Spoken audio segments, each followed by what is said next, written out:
Bem-vindos a mais uma edição do JR 15 Minutos, o podcast da Record TV que aprofunda as notícias que mais mexem com a nossa vida.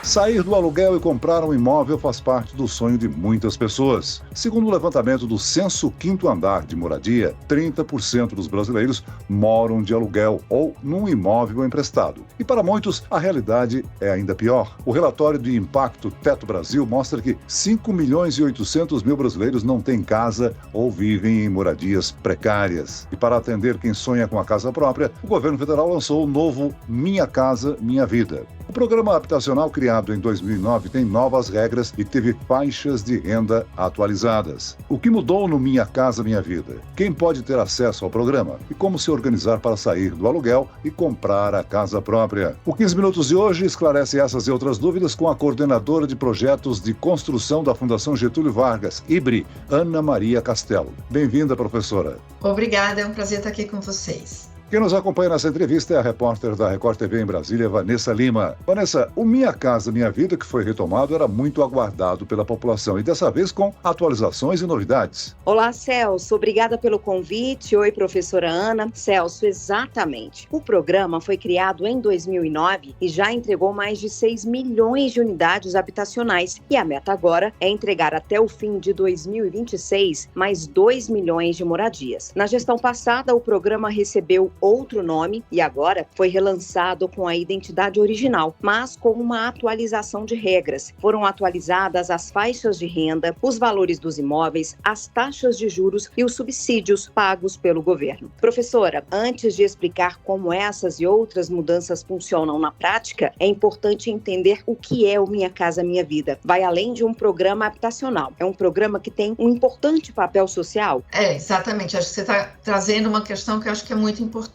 que é um programa voltado para a faixa de renda da população que mais necessita de moradia, que não tem condições de acessar o mercado de uma forma usual. Então, com isso, o programa se torna uma ferramenta importante para resgatar um passivo social muito grande representado pelo déficit habitacional. No início, você justamente trouxe alguns números que dão conta desse passivo. Então, o programa Minha Casa Minha Vida vem justamente, com esse propósito de tentar dar conta desse passivo. Além do que, além desse déficit, que é o que a gente está chamando de passivo habitacional, a gente tem os novos núcleos familiares que se formam a cada ano. São as novas necessidades que surgem. Então, é preciso dar conta disso também. Então, a importância do programa vem justamente nesse contexto. Professora, o programa é dividido em 3 faixas de renda que buscam camadas diferentes da população. A faixa 1 é voltada para famílias com renda mensal de R$ 2.640. Nela, o governo ajuda a pagar o imóvel? Essa faixa, que é justamente a faixa de menor renda, são realmente as famílias que não têm condições de pleitear um imóvel nas condições de financiamento que hoje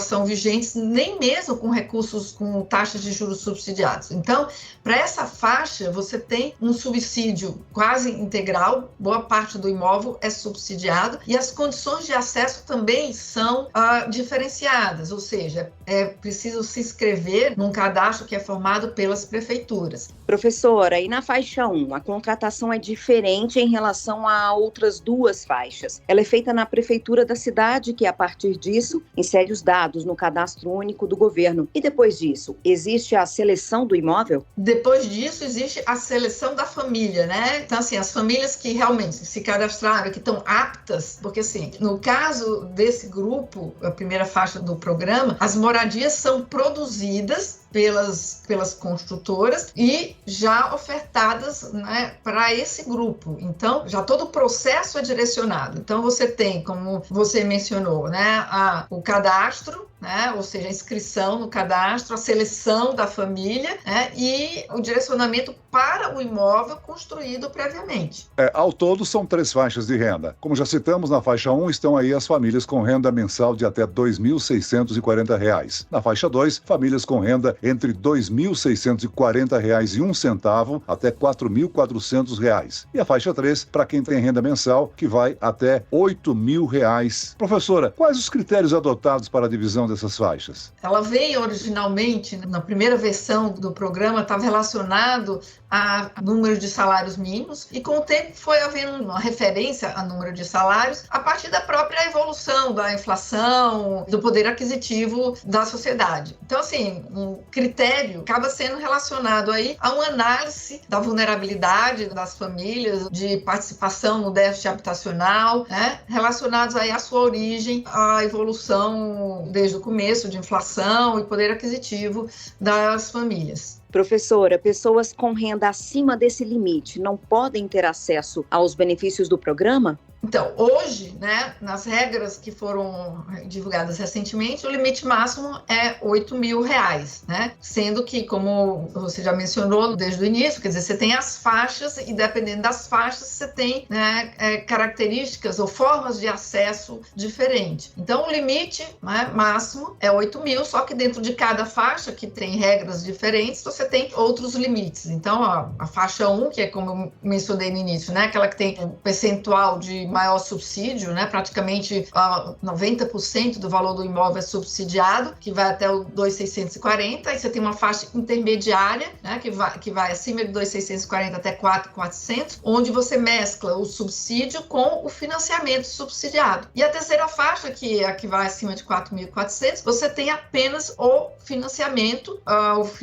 subsidiado, ou seja, com taxas, né, mais favoráveis do que aquela que hoje estão vigorando no mercado de crédito imobiliário tradicional. O Minha Casa Minha Vida também oferece benefícios para moradores de áreas rurais. E para esse grupo, a aplicação das faixas de renda tem outro critério? Exato. No caso, aí não é renda mensal, se pega aí valores anuais. Fazendo um paralelo, a faixa 1 nas áreas urbanas vai até R$ 2.640. São renda mensal R$ 2.640. Na área rural, aí a referência passa a ser a renda anual de R$ 31.680. A faixa 2, que na área urbana vai de R$ 2.640,01 centavos a R$ 4.400, né, mensais. No caso da área rural, você vai de R$ 31.608,01 centavos a R$ 52.800 renda anual. E por fim, a terceira faixa, né, que é aquela que vai até de R$ 4.400,01 até R$ 8.000, a referência é a renda anual, né, que vai entre R$ 52.800,01 até R$ 96.000.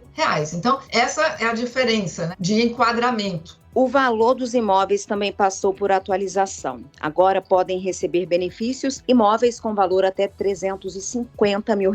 Professora, isso vale para imóveis usados e novos? O novo Minha Casa Minha Vida, ele adquiriu mais uma característica de uma política habitacional, não apenas de um programa voltado a produzir novas habitações. Ele se preocupou em formas de acesso à moradia. Nesse sentido, ele passou a compreender também o financiamento de moradias de imóveis usados, outras ferramentas, outros meios de acesso, como, por exemplo, a locação social, a melhoria habitacional, ou seja, o financiamento para se promover a melhoria de habitações que a família já é proprietária. Então, foram mudanças que foram realizadas no sentido de compreender aí não apenas a promoção da aquisição de uma moradia nova, mas a outras formas de acesso. Um dos pontos importantes da nova edição do Minha Casa Minha Vida é o fim da exclusividade de operação da Caixa Econômica Federal. Agora, outros bancos vão poder financiar imóveis pelo programa, não é mesmo? Professora, isso traz vantagem para o consumidor? Há uma questão sempre que é o fato de que, como estamos lidando com grupos de menor renda, tradicionalmente a Caixa Econômica tem uma maior expertise de lidar com esse público e de assumir também mais riscos. Agora, até com a elevação da faixa de renda de acesso ao programa, torna ele mais atrativo para outros bancos que provavelmente devem aí, então, ingressar, trazendo aí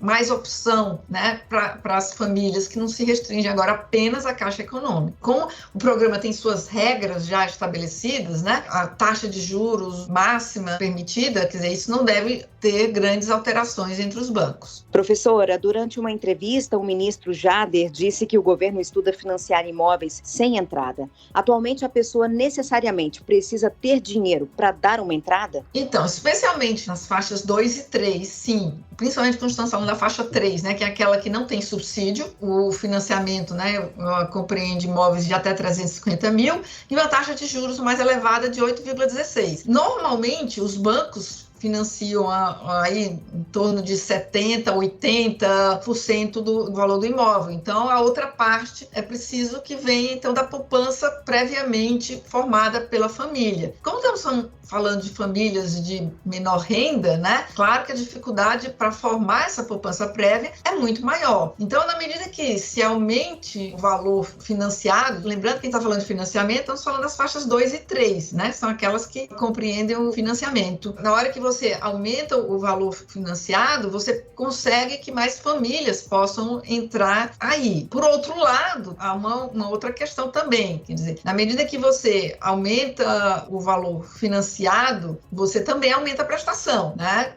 Então, essa é uma outra dificuldade, quer dizer, você tem um lado positivo, claro, que você não necessita de uma poupança prévia formada, mas se você financia um valor maior, ou vai aumentar a necessidade de renda da família para poder pagar aquela prestação que vai ser mais elevada. Professora, é possível incluir as taxas dos cartórios no financiamento? Então, essa foi a reedição do programa, né? Voltou novamente a tratar de benefícios às taxas dos cartórios. Então, essa novamente é um benefício que o programa vai trazer. Professor, o Brasil tem hoje, segundo o IBGE, mais de 25 milhões e 700 mil trabalhadores autônomos. E muitos não conseguem aí comprovar a renda. O governo estuda uma inclusão de autônomos no Minha Casa Minha Vida? Essa tarefa é mais complicada para essa categoria, não? Essa, acho que é uma ótima questão e muito oportuna, porque com os números que falam por si, mostram, nós temos realmente um contingente muito grande de trabalhadores autônomos. Nós temos também uma questão que é muito grande, que é a da informalidade. Então, todos esses aspectos precisam ser também considerados, porque se o objetivo, né, da política habitacional é oferecer moradia para as famílias ou para as pessoas que realmente necessitam, a gente tem que compreender aí todas as nossas dificuldades, né? Que é o fato de realmente termos trabalhadores autônomos, trabalhadores informais, e hoje, né, tudo digitalizado, muito fácil você conseguir acompanhar, né, de fato, a renda, mesmo que ela tenha origem informal. Então, acho que assim, esses aspectos precisam realmente ser considerados para se conseguir dar conta, né, desse grande passivo, como a gente vem mencionando aqui desde o início, que é o déficit habitacional. Professora, e como é o Fundo de Garantia por Tempo de Serviço, o FGTS? Quais as regras e como ele pode ser usado para conseguir comprar a casa própria? Então, o programa dá benefícios, né, para quem é cotista, ou seja, quem tem o fundo, né, dispõe de taxas mais favoráveis. Então, obviamente, né, isso na verdade é uma exigência do próprio programa. Então, para isso você precisa estar empregado, ter o recurso no fundo para poder utilizar. Inclusive, sim, uma questão também que acho que a gente pode abordar, né, que o programa traz, na verdade, uma alteração que veio até antes da reedição do programa, que é a possibilidade de você utilizar para compor até a sua renda o recebimento que você vai ter do FGTS nos meses à frente, ou seja, esse recurso ser considerado aí na composição do financiamento. O censo 2022, divulgado recentemente pelo IBGE, apontou um dado preocupante. O Brasil tem 11 milhões de imóveis fechados, um aumento de 87% em 12 anos. São imóveis que estão à venda, aluguel ou até mesmo esperando a demolição. Eu pergunto, professora, o Minha Casa Minha Vida pode ajudar a diminuir esse índice? Então, na verdade, assim, na hora que nós falamos, né, desses imóveis vários, quer dizer, a gente precisa primeiro pensar que, assim, tem uma ampla gama de situações aí. Na medida que o programa incorporou agora também a aquisição de imóveis usados, então, sim, o programa passa também a poder dar conta dessa questão. Mas, lembrando que, assim, a gente está falando de situações muito distintas quando a gente fala desses milhões de imóveis. Alguns estão vagos porque foram deixados em circunstâncias circunstâncias que a família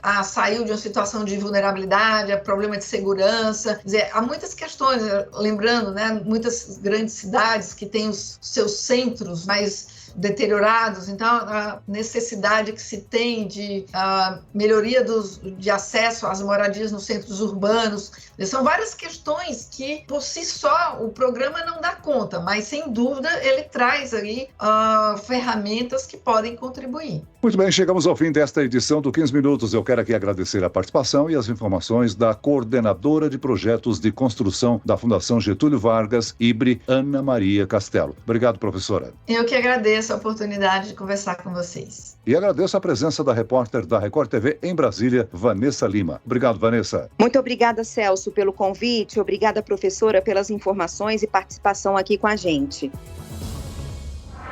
Esse podcast contou com a produção de David Bezerra e dos estagiários Lucas Brito, Fernando Russo e Kátia Brazão. Sonoplastia de Marcos Vinícius. Coordenação de conteúdo, Edivaldo Nunes e Deni Almeida. Direção editorial, Tiago Contreira. Vice-presidente de jornalismo, Antônio Guerreiro. Você pode acompanhar o JR 15 Minutos no portal r7.com, nas redes sociais do Jornal da Record e nas principais plataformas de streaming. Eu, Celso Freitas, te aguardo no próximo episódio. Até lá.